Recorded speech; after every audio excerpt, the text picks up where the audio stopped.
ஆண்டவரை சார்ந்து அவருடைய சமூகத்துல வாழ்வீர்களே ஆனால் இன்றைக்கு ஒருவேளை உங்களுடைய நிலைமை ஒண்ணும் இல்லாம இருக்கலாம்.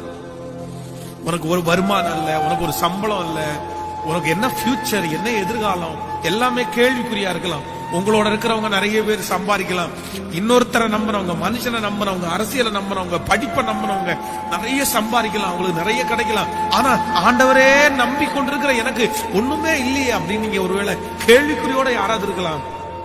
ஆனா நான் நம்புறேன், கர்த்தரை நம்புகிறவர் நீங்க வெட்கப்பட்டு போக மாட்டீங்க.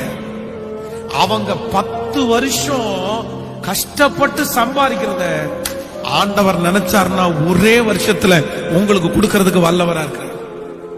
1 இயர்ல ஆண்டவர் தருவார். அவங்க 10 வருஷம் முன்னாடி ஓடட்டும், ஆண்டவர் நினைச்சாருன்னா அத்தனையும் உங்களுக்கு 1 இயர்ல கர்த்தர் தருவார்.